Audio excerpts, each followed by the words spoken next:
Hi mate. Hello, how you doing? I'm good fella, good to see you. Been a long time. Long time no see. Absolutely. Yeah, excellent. Should we have a beer? Yeah, why not? Well, welcome to Turf Business TV. Today I'm going to have a beer with Paul Larsen. Paul, been a long time since we've had a sit down and a proper chat. How you keeping fella, first off? Very good, thank you. Yeah, lots happened since the last time we had that chat. A few years back now, wasn't it? It was, yeah. I mean, that was in a build up to an open at Royal St George's. You know, That's right, yeah. Again, we sat in the sunshine, I so whenever I know, come and see you, I it seems know. to be the sun's out. No beers last time, no? No, but it just seemed right today. Yeah, So, well, cheers yeah, anyway. good to see you, mate.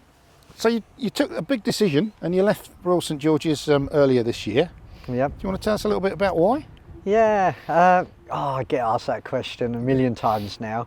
I think after the Open everyone thought I was going to move on. I don't know why. I did like it there, it was great, it was sort of my second home really. Being a local lad from Kent, it was almost amazing that I ended up being in charge at Royal St George's, so it was something that I would never have thought of. But after the Open, I think when I look back now, it's 12 years I was there and lived on site, had a house on the golf course. And it's not until you move that you realise you miss things. Now that I've moved away and live in my own house, I live in Etchingham near Folkestone. Yeah. I realise all the things I've missed out on a little bit, just because I think my base in life has always been Folkestone. I've been between there and London, I've moved around the world, whatever. But Folkestone's always been the base, so it was quite nice. So I felt I wanted to see my son a lot more. So I bought a house near where his mum lives. I'm no longer with her anymore. Yep. So it was just nice to be in contact with him. And since then he's around the house every day. We're playing football, playing golf. So wasn't from a professional point of view as in work, because I loved it there. Yeah. But it's quite nice to do other things and now have another life, if that makes sense. There's a Work-life million balance, reasons. would that be? Yeah, I think so, yeah. Okay. You certainly seem very happy and content in yourself. I mean, thank you. You always look pretty happy, but I think, you know, yeah. When we last had a chat, I could tell that perhaps, you know, it was a big event coming up. There was a little bit of tension there with you because you were constantly, as you always are, worried what was going to happen with the course and the weather and stuff. So you've made that move to leave. You didn't just say that's enough and pack in. You've got a plan and you've got things going on. So talk us through what you're up to now. Yeah, so I'm quite good friends with Tom, who's like the manager, head pro here, and I've been helping him out for a year with little things, and he was always saying, why don't you come and do some consulting for us? Other courses had asked me as well, and in the end, you're right, I had a sort of plan to move. I didn't really want to go to another golf course. I've been offered other jobs at other places, but the whole point of this was to move nearer to home, so I had to find something that would balance everything, moving home, but give me something professionally that's rewarding, that I can make a difference. And pay the bills. And pay the bills, most importantly. So, and with rising costs and everything, I certainly need some money now, but like everyone. But it was talking to Tom and he said, why don't you come and do some consultancy here for 3 days a week?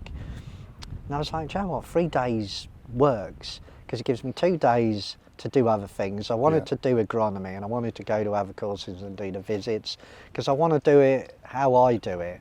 I've created a niche in fescue and that finer grasses, and not many courses really do that anymore. They're still power based and cone short and water fertiliser, and we've really got to change from that. So I thought, well, do you know what, this could be good timing to do my own blend of things. So it created the circumstance to be able to do that. But since then, other things have happened, like life, everything evolves, doesn't it? So the plan has sort of evolved even more. Excuse the golf, but I think his ball's to the other side of the green there. So yeah, I do a day a week with eco bunkers. Well, I do consultancy for them, go to other courses, talk about the bunkers, try and convert them into bunkers that are sustainable for many years. The reason I kind of went into it, I'd done some bunkers with them at Royal St George's many years ago. We quite liked them. But coming to Lydd, the bunkers are the worst thing on the course in my mind. They're the things that need the most improvement. So we're going to do eco bunkers very soon when we get the funding, And that conversation led to doing a day a week with them. In time, so I then go to other courses now and again. I'm still building that part of the business up. I've not advertised, I'm doing it word of mouth to begin with because I've got so much on. Yeah. In the meantime, I've been hit with looking at bowling greens, and there's one in particular. If anyone follows me on Twitter, they can see what we're doing. I had a friend who plays golf with me and he plays bowls, and he said, come and have a look at the green, it's not 100%. So I went and had a look at it and I was like, blimey. What are you doing to me here? Not What's 1%, been is going it? on? Yeah, and it was like, it almost reminded me of 2018 in the drought at George's. So I felt I've just got to go back to that mindset. Yeah. Done a few other things, and now we're showing the progress of how we're getting it along. And believe it or not, I'm looking at bowling greens wherever I go now and starting to study them. So we're branching out into other things as well. So you've got some different challenges. Definitely, and yeah. that's kind of, I think, one of the things you said before, you need to be stimulated mentally Yeah. and have stuff that interests you. Exactly. Yeah? So if we come back here to Lydd, Yeah. which is the core of what you're doing now with your business, what are the real challenges here? I imagine one of them must be going from something like Royal St George's, where you've got quite a reasonably good sized team, a lot of good kit because you've got a lot for the Open, I'm sure. Yeah. Have you got the same facilities here? So the funny thing is, I've also forgotten, I do a bit of work for Manston as well, where I'm their consultant.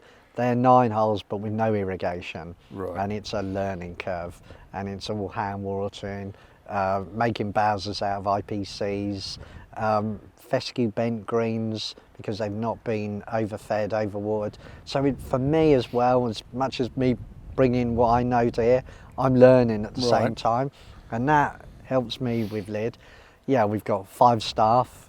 With me, it's 4.5 really. I'm only here 3 days. I've done a bit more. But what I have been lucky in is the staff are amazing. I've got 2 20-year-old female apprentices.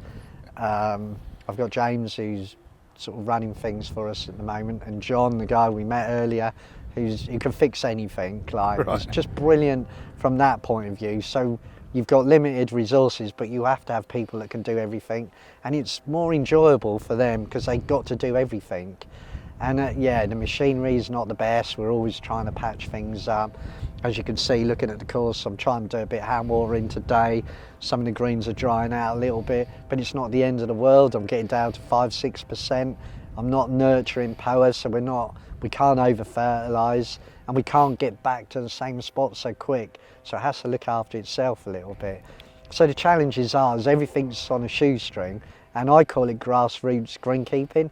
But I started off this way. I was at Seam Valley Golf Club where I first started. We had 5 greenkeepers there. You do a bit of everything. There's nothing that I haven't done. And of course, when I went to George's, I didn't do so much of it, obviously. And so it's like relearning. I come out and do a bit of work on the course. And I really enjoyed that bit. I think I got into greenkeeping because I like doing the work.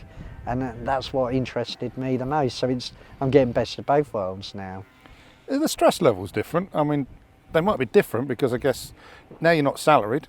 You've got to make sure you've got the work coming in. But I don't know whether the members are giving you so much stress. Obviously, the stress building up to something like an Open would be off the scale, I imagine. So are you finding that that's kind of helping with you and yourself? When you say, the weird thing for me with stress is I feel I'm quite lucky that I don't really suffer from stress that much. You can worry about different things.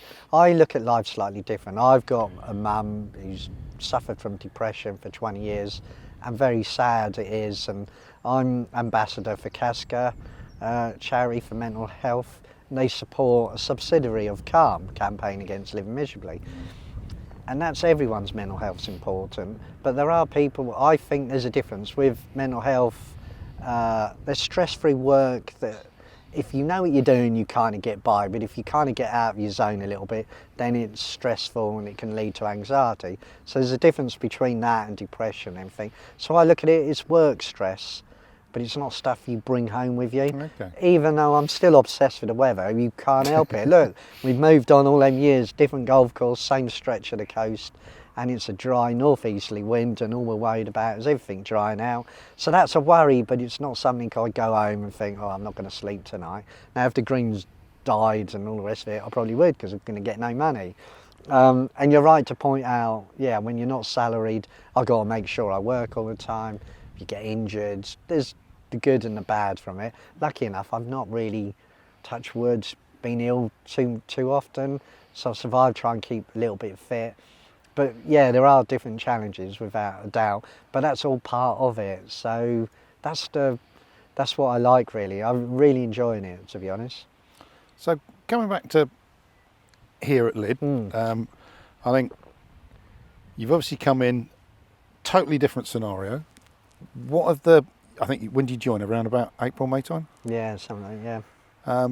What's the impact you've had so far, or have you been able to have an impact? That's a good question, because it's quite hard to come into places. There was a close-knit team, and sometimes people don't want change, and you're always a bit conscious of that.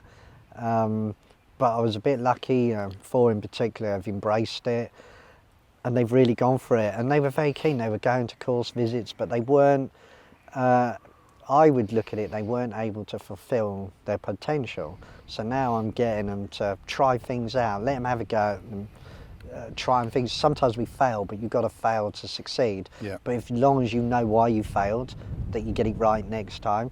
So I am lucky here that they're really keen. I'm dead lucky. And but that really helps. And even with Manson, there's only 2 lads basically. They've got an old head greenkeeper who helps them out. Yeah. But they're so passionate that when they've come back to me and said, "Oh, you really help us enjoy it and get into it," that's really rewarding for me. So when I look here, I've talked to all the members, and quite a lot today, funny enough, just come up to me and say, "Wow, of course it's looking brilliant." It's hard to say what it was like. It was a field. It was all right, but you couldn't. There was no definition. You couldn't see where the fairways were for the rough. So we've come in, we've done the basics, but you have to do the basics to put it all together. We've overseen the greens with fescue. I'm really happy that we're still at 5 mil. We haven't got a lot of fertiliser to over-fertilise them. The water we get from the lakes and stuff, so we're not excessively over-watering, as you can see. Yep. I've been out hand watering, some of the moisture's down to 5%. So there's all different things going on that you have to adapt to, which is what we do as greenkeepers anyway. But with all the golfers coming up saying the place has really improved, the best they've seen it in years, that for me is really rewarding. Now I say you could just say, a couple of months. yeah, and you could say, "Oh, is that down to you?" In a way, a little bit. It's helping the others realise their potential, that this is what they can do, and it's down to them really that we can do this. But with my experience, if I can lead them in the right direction, I need them to buy into it, and I've been lucky that everyone's bought into it. So the role's part management, part development of the staff, yeah? I guess so, yeah. And like something like John, I will learn from how to adapt to make everything work. Whatever you've got, you find a way to make it work. Whereas in the past, we'd find the right tool for the job and we'd buy it. Now we're just finding something we can adapt to make it work. That's quite, and you know what, I'm no good at that sort of stuff, so I'm lucky I've got someone here that can do all that sort of stuff, and we all blend, so everyone's got something they're all good at. Okay. So it's really nice, yeah, and the members have been fantastic, really welcoming.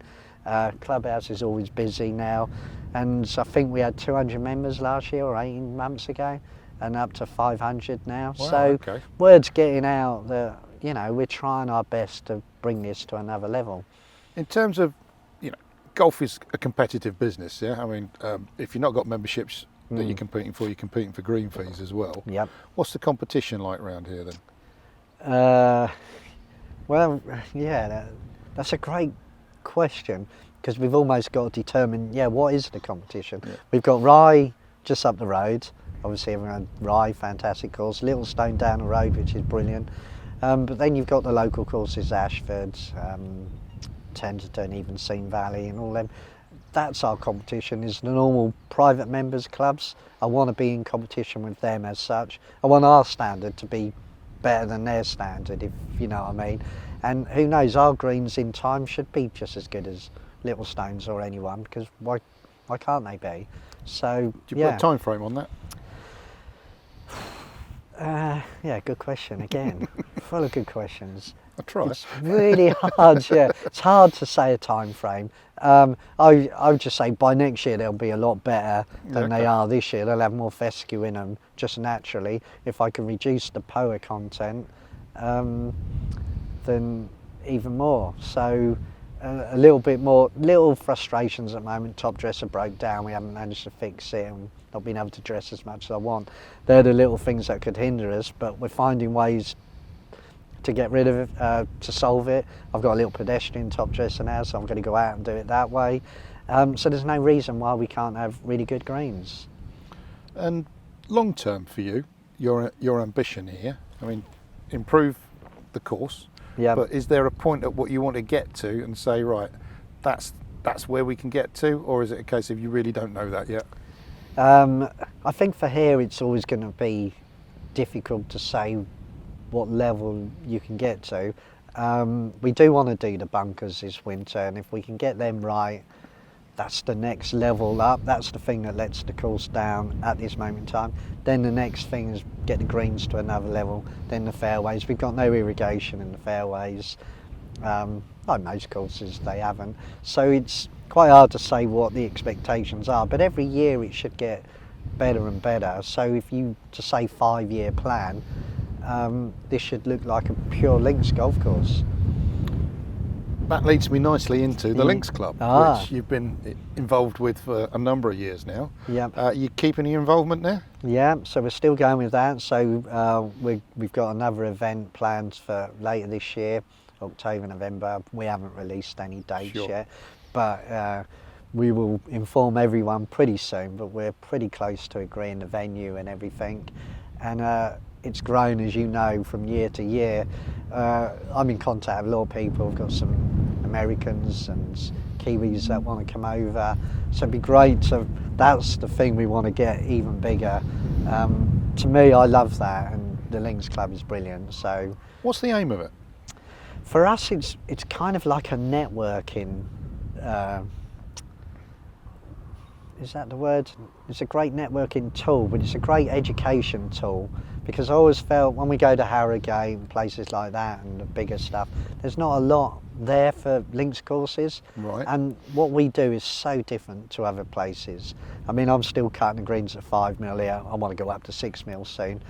And yet I go to other courses that cut at 2 mil, 2.5 mil, maybe 3 mil, whacking the water on, loads of fertilisers. That might be good for their business model, and that's what they do. We're trying to do it in a natural way, Yeah. as good to the environment as we can. Most links courses, or a lot of them, are on triple SI sites, so you can't go down that road. St George's, triple SI site.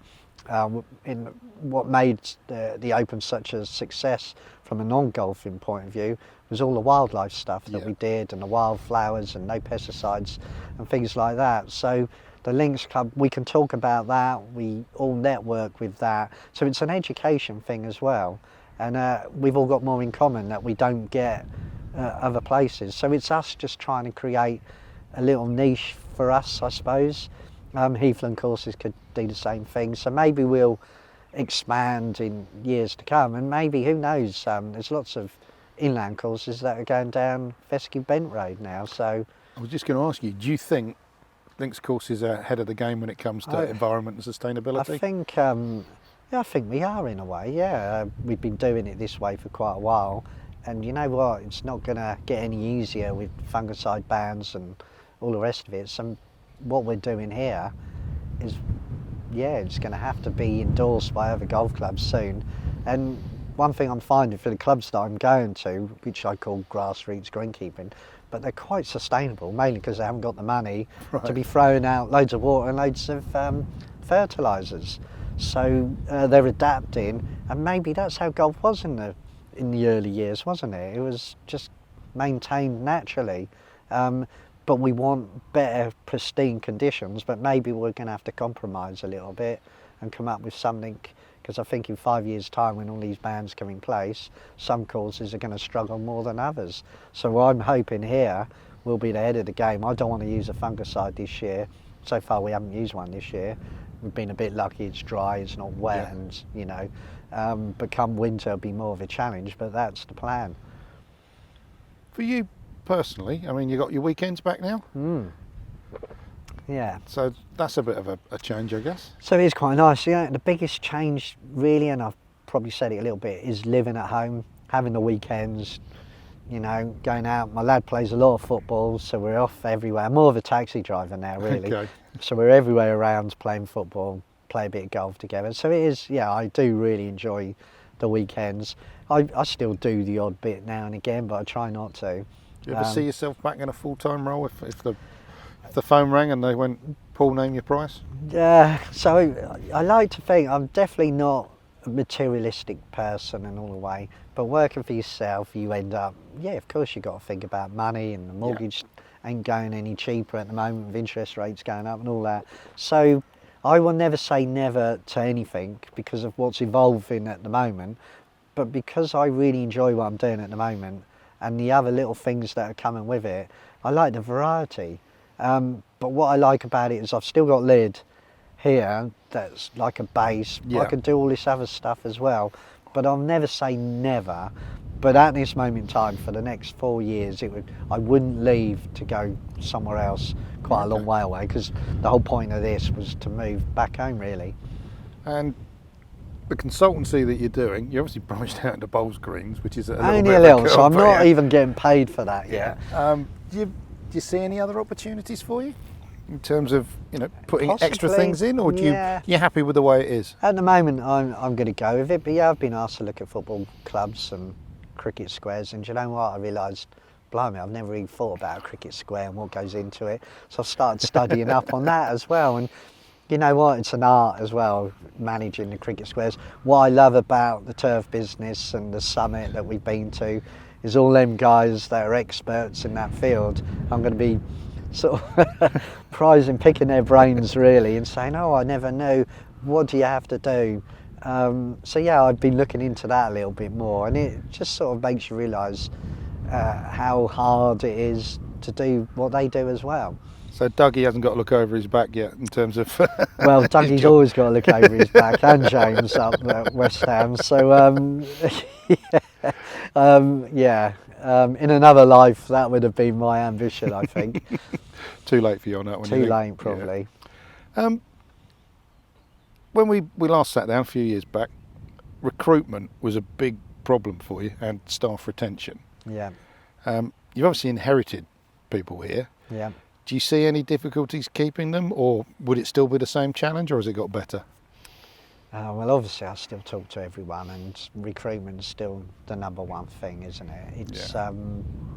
It's a difficult job, and even here, lucky the guys and girls are into it. If you're not into it, it's still not the right job. You've got to love doing this job, that's all I can say. We're lucky that so many people put so much into it, but it's a lot of pressure at the moment. The golfers are moaning at the moment, it's rock hard, and I'm chairman of Greens up at Seam Valley, and there's certainly a few people who sort of thinking, it's gone dry, but that's how it is, and that's how it was years ago. So it's a very difficult job. So it can be quite hard to recruit staff still, but there's a few, I keep in contact with a few, so I'm still trying to get them in, but we have to do more. I don't say do more, but we have to make them feel wanted when they come into it, and maybe change our outlook. I'm in the process of trying to recruit an apprentice for me, and I might use them on the different courses I'm at. Okay. But the hardest thing for 16-year-olds is getting them up to start at 6 o'clock. Yeah. Plus, you know, they don't drive, so courses are remote. So there's little things we need to look at like that, and maybe they should start at 7 o'clock, and find them different ways. We've got to think out of the box a little bit. Make it easier for them. Make it easier and get them in. So I'm thinking, well, I might be able to get someone in with me, and maybe he can work weekends, but he doesn't have to go in so early. There's different ways around it, or do an evening shift, come back and hand water in the evenings. Find a way that can help them do it, because it'd be great to get school kids into it. Yeah. It's interesting that you've got two young ladies who are apprentices, yeah? It's still not that common to find women at all working in greens and grounds teams. What's different here then? That's a good question. I don't know actually. You're just obviously I've inherited 2 girls and one and Daisy, like she'll come in at 3 o'clock and water the greens and change the holes while she's at it. Wow, It's incredible, really. Anyone get away from female male. Anyone that comes in 20 years of age or whatever that's got dedication to do things like that is really good, and that's what we want to push forward. I would almost say when you talk about the bigger course and the smaller courses, maybe it's easier on the grassroots courses to attract different ages, different people, females in the industry. I know my ex-partner, mother of my son, she's become a grounds lady as well. Oh, is she? Right, it's okay. quite bizarre.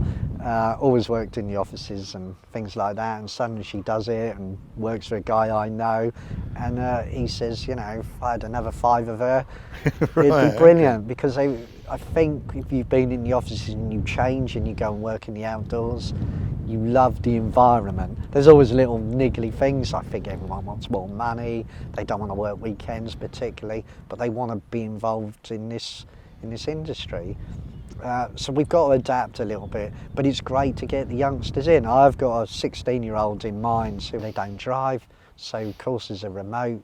So there's little things we need to look at like that, and maybe they should start at 7 o'clock and find them different ways. We've got to think out of the box a little bit.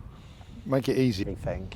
But if you enjoy your workplace, then I think you can attract anyone into it. Then it's up to us to sort of keep them. My issue with the wages and things like that is we do it quite cheap here, and we're trying to get all ages into golf here. And the club, how we're doing it here is we want women to play golf, we want families to play golf, we want you to come here for the social thing. Kevin runs the catering, the clubhouse in there, and it's in a way that anyone can come. So we want it to be open, exclusive to everyone. So it's all of that together, but you almost have to pay more because it's so expensive for greenkeeping. That why should greenkeepers work for a low wage just so we can keep golf cheap to attract people to come in and play golf? There's got to be this crossover where we have to say, well, do you know what, we should pay decent wages, but you're going to have to pay a bit more to play golf. I mean, crikey, a rough mower these days is like 80 grand, isn't it?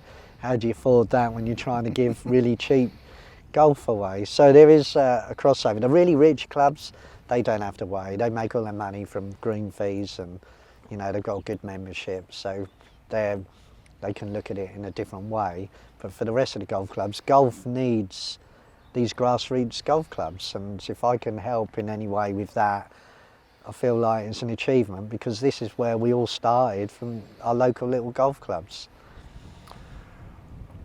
Again, I'm going to refer back to the last time we sat down and had a chat. I asked you if you thought you were a maverick. A maverick? Yeah. Do you think part of what you're doing here is because you're a bit of a maverick, or is it completely different? You know? Do you know what? Someone called me a maverick many years ago. Called you a few things, Paul. Yeah, I know. Yeah, that's the nicest one, wasn't it? And I quite like it, actually. And you know what? Actually, you're probably right. It's because I'm sort of making it up as I go along. So I've got a plan and a base, but anything that comes along that I think, oh, I like that, I'm almost spreading myself a little bit thin, but it is quite nice. So I'm just putting it all together. I don't like being in a box. And by doing all this, I'm certainly not in a box. So if that makes me a maverick, I'm a maverick. Maverick, free spirit, one of the two. Yeah, and yeah, it's quite hard to be a free spirit these days. Yeah. But if this is the closest I can get to that, and the thing for me is I've travelled around the world. I've done all that travelling, and I remember my dad said to me once, "Oh, you've travelled around the world. You lived in London. You're moving back to Folkestone. You'll never last 6 months." And you know what? I've still, even though I've frittered between Sandwich and up here, I'm still down here. That's the free spirit part, is you can change at any point. Something that's always interested me, Paul, is, you know, you're greenkeeper by trade, but you're also at your club where you play, you're the chairman of Greens. What are you like as a chairman of Greens? Are you understanding, or are you a bit of a bit of a bastard? I'm probably terrible. I don't know. I'll have to ask Dad. Yeah, so I am chairman of Green Scene. I've been there for a while, obviously. I've been a member there since I was 14. Yeah, do you know what? It's actually a very difficult job. So I've actually tried and leave them to it. So I've tried and sort of let them do it their own way and everything. But I feel if they need a hand, I want to help them. I feel like I probably want to help more than what I should.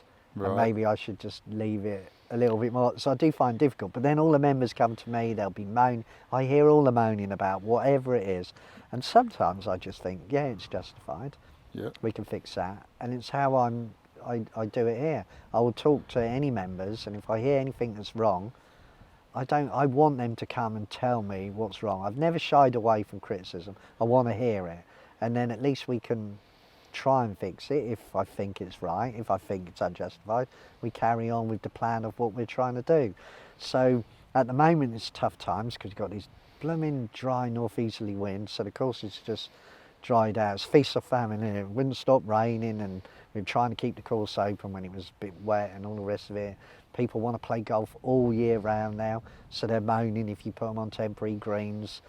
So I can understand how they moan a little bit. So I don't say they're wrong, but then when it comes to being the chairman, I do represent the members. So then I've got to go to the head greenkeeper and talk to them and say, can we do this, can we do that, what's your plans going forward? So I'm learning. I think I'm still evolving in how to do it properly, really.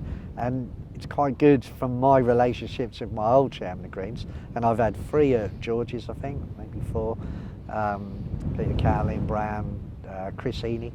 Of all of them, I really gelled with Chris Healy, and I still think I owe a lot to him. Right. He was a doctor, and I think he was just calm, and he would always reason from both ways, and he'd take time to sum things up, whereas we can get a bit, I don't know, a bit hot-headed or whatever. He was calm and he's made me learn to look at things slower, reflect a bit more and then act. And if I can bring that forward, I will. But I think the good thing is, people think, oh, you're moaning. I love members that will moan about the odd thing. It means they care about their golf course. If people just turn up and go home, it means it's just a quick game of golf and go home. I want to know what they're saying, but sometimes I think they're wrong.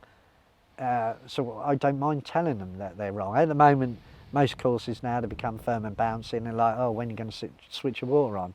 Well, we have switched your water on. Well, some of us have, you've got the water to switch on, but they're not going to be soft greens. And sometimes I think there's greenkeepers out there that like softer conditions, but I think going forward we have to have firm, hard greens. People say horses for courses, not all links courses, you know, can be firm and dry, and the inland courses need to be a bit more watered. So it is horses for courses, but I'm learning, and I hope I can support going forward. But I think it's a very difficult job, yeah. So your head greenkeeper there is who, sorry? It's Dan, who used to work for us at Royal St George's, and he changed the holes at George's for the Open, which is always, if you can change holes, you tend to have to put up with all the stresses and all that. And I do think he became a bit of a poser in the Open. He was showing off. He was bloody good at changing holes, so and he knew it. So the opportunity. He had a strut, did he? He did have a strut, and his long blonde hair. That I think he's cut now, but he was yeah, he was very good, and it's quite nice. He's got the beliefs that I've got, but he's still learning on the job, and I've got to learn that as well. And sometimes I think the problem for me is I always want it how I see it, and sometimes you have to let go, don't you? So was Dan head greenkeeper before you became head of greens? No, under my reign he became head greenkeeper. How do you think it feels for him having, I guess he knows you anyway, but somebody with your profile as his chairman of greens? I know, well, if we hadn't got him the job in the first place, then it might have been, oh no. So it might be, oh no now, I don't know. No, I think we get on fine. I think you're bound to have disagreements, or you should have Someone wants to do it slightly different, but we're both aiming for the same goals. We both want to do sustainable greenkeeping. So ultimately, we're heading in the right direction. And we've got some plans that we're trying to follow. So he's trying to implement them, and it's actually a very hard job. So I said to someone the other day, it's quite hard for what I do and for greenkeepers that do this sustainable way of golf, because you don't have instant results, whereas some greenkeepers go in, you know, put a bit of iron down, tidy the place up and make instant impact. I don't want to do it like that. We want to do it slowly in the right way, but that does take quite a bit of time to get it right. So you can do the basics right, but then when you want to do, you know, you've got to go your verti-drain and get the sand on, all the rest of it, there is going to be some disruption that sometimes members don't want to see, but you have to do it. You have to go through the pain sometimes. The Open, was that the pinnacle, or is that still to come? Depends what you call the pinnacle. I suppose from all the attention I got and everything, that was the person who summed it up the most for me was my lad Elliot. He said to me, "Dad, the Open was amazing. I had the best time ever, but it was a moment in time." Oh, okay. And I thought, yeah, do you know what? And it was a great moment in time, but you can't live in the past. That was just a great time. It's just like going out tonight when we watch West Ham win the Conference League. That's going to be a moment in time. We're all going to remember where we were when we won 3-0. So that's just that moment. Then I know. And then 5 years later, when we've still not won nothing, we'll be like, remember that time we nearly won or something? So I'm still living off a Champions League final. Yeah. And there you go, isn't it? But you remember back, so it's a moment in time. So yeah, it was a great buzz, and it was because I was in the moment. You call it in the zone, I suppose, in the golfing world. It goes so quick. You enjoyed it, but is that the pinnacle? Will it be? If I could convert these to pure fescue greens in 5 years, I'd say that's the pinnacle. That's brilliant for that moment in time. And people won't even know, won't recognise when you go, who is he or whatever. That doesn't matter. I love doing what I do, and that's the most important thing. As long as you want this to be the best. When I was in Holland, in my course in Holland, where I was at Western Park, I wanted that to be the best course ever. And we made it quite good for what it was and everything. So, yeah, it's a difficult question to answer. When people look back at it, they probably always go, yeah, it was the Open. So maybe that's true. But hopefully, for challenges for me, there'll be bigger challenges. It might have been difficult. You had a good stab at it, though. I know, yeah. I mean, don't get me wrong, it was absolutely... it was brilliant. I didn't realise all the stuff that was going on, I don't think, and it took me about 3 weeks afterwards to read through messages and the Twitter stuff and all the rest of it. Yeah, it was quite funny. I know it was one of the interview we did was one of the best watched videos we've had. Oh right, yeah. You know, the Open obviously had a big part to play in that. Also, it's one of my favourites that we've done. I've told you that a few times. Yeah. So you look back on that now, okay? What's the biggest thing you learned out of that, do you think, Paul? Of the Open or? Of the Open, the whole experience of the build up to it, and you know, I guess, you know, once it was over, was the adrenaline like a crash?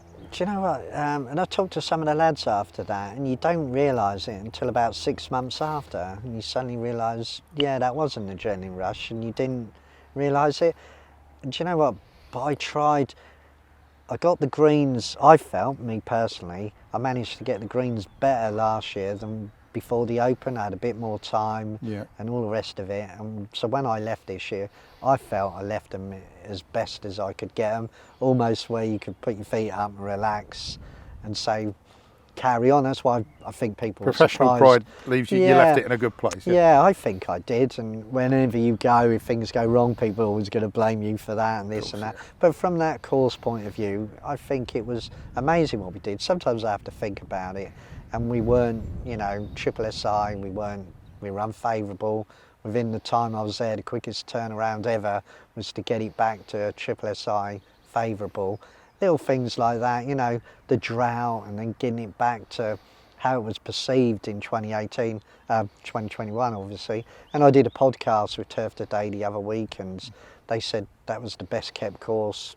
That's what they remember it for. So when I look back on that, that's pride for what you can achieve from, you know, it was adversity in 2018 because we were perfect, I thought, Yeah. and then you go back and then you've got to get it back again. So I think what I take from it is anything's possible, and it's a bit like doing this bowling green. It looks terrible when you get there, but I know in a year's time it'll be fantastic. So I think I've learned that you can achieve whatever you want. If you've got the resources and the effort and the energy and enthusiasm to get it, you can actually do it, but you have to sit back and just say, yeah, we can do this, but just keep calm. Keep calm and keep mowing. Keep calm and keep mowing. Keep calm, keep drinking. Well, on that note, my beer's run out. Shall we call it a day I there, think Paul? so, It's been yeah. absolutely No, brilliant. stunning to catch up with you as Yeah, ever, mate. Thank So you. thanks again. Thanks for coming. Cheers.